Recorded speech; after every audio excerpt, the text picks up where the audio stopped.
샬롬, 주님의 평안을 전합니다. 이음채풀입니다.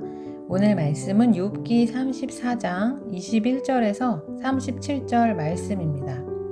제가 메시지 성경으로 읽겠습니다. 하나님은 모든 사람을 살피시고 사소한 것 하나도 놓치지 않으십니다. 그분의 눈을 속이고 악을 행하는 자들을 가려줄 만큼 캄캄한 밤이나 깊은 어둠은 존재하지 않습니다. 하나님은 그들의 범죄를 입증할 증거를 더 모으실 필요가 없습니다. 그들의 죄는 명백한 사실이기 때문입니다. 그분은 고위 인사나 유력 인사들을 묻지도 않고 해임하시고 곧바로 다른 사람들로 그 자리를 채우십니다. 잘못을 저지르고 무사히 빠져나가는 사람은 없습니다. 하룻밤 만에 판결문이 서명, 봉인, 교부됩니다. 그분은 모두가 볼 수 있는 탁 트인 곳에서 악한 자들을 그 악한 행위대로 처벌하십니다. 그들은 그분을 따르지 않고 그분의 길을 더 이상 생각하지 않기 때문입니다. 그들의 배교를 알린 것은 가난한 이들의 울부짖음이었습니다. 억눌린 이들의 울부짖음을 하나님이 들으신 것입니다. 하나님이 침묵하신다 한들 그것이 당신과 무슨 상관이 있습니까? 하나님이 얼굴을 숨기신다 한들 어찌하겠습니까?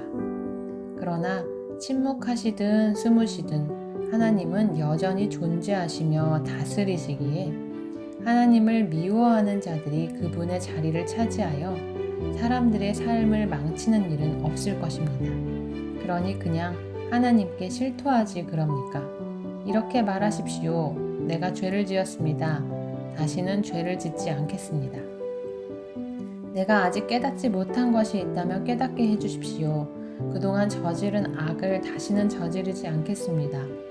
당신이 하나님 뜻대로 살고 싶지 않다고 해서 하나님이 당신의 뜻대로 움직이셔야 합니까? 선택은 당신의 몫입니다. 내가 대신할 수는 없지요. 어느 쪽을 선택할 것인지 말해보십시오. 생각이 올바른 사람들이 이구동성으로 하는 말, 내 말에 동의하는 지혜로운 사람들이 하는 말이 있습니다. 욥은 헛똑똑이야. 터무니없는 소리만 짓거려대지. 욥이여, 하나님께 그렇게 못되게 말대꾸를 했으니 어디 구석으로 끌려가 호된 질책을 받아 마땅합니다.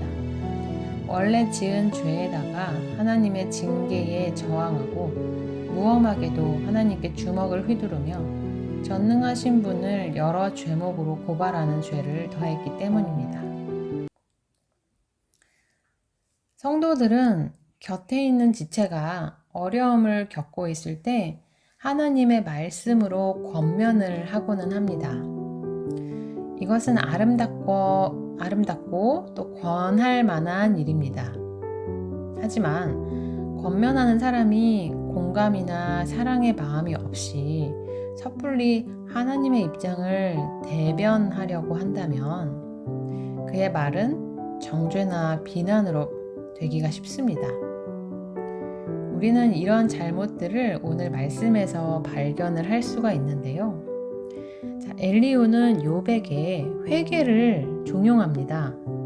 지금까지 막 비난을 하다가 갑자기 회유하면서 이렇게 회개를 종용하는 것이 욥에게는 참 혼란스러운 상황이었을 것 같습니다. 그리고 화도 났을 것 같습니다. 상대방의 마음을 움직이는 것은 성경을 통해 말씀하시는 성령님이지 권면하는 사람의 화려한 언변이 아닙니다. 이러한 권면 아닌 권면은 하지도 말고 또 듣지도 맙시다. 회개와 권면을 빙자한 정죄와 비난은 확실히 불필요한 것입니다. 사랑하는 형제 자매에게 함부로 조언하지 말고 우리 그들을 위해서 기도를 합시다. 엘리후는 슬기로운 자, 또 지혜 있는 사람이라는 불특정 다수까지 말하면서 내 말을 듣는 게 지혜다 라고 자부하고 있는데요. 욥이 무식해서 악인과 같이 대답하기에 끝까지 시험 받기를 바란다고 얘기를 합니다. 회개를 거부하는 욥이 죄의 반역을 더하고 있다고 탄식하기도 하죠. 참 욥의 상황에서 보면 이 말들이 얼마나 마음을 아프게 찌르는지 느낄 수가 있습니다. 참된 권면은요, 듣는 사람이 스스로 경각심을 느끼고 또 죽어있던 양심도 살아나고 또 회개하려는 강력한 의지가 생기게끔 합니다. 엘리후가 저질렀던 실수가 우리 성도들 사이에는 없었으면 좋겠습니다.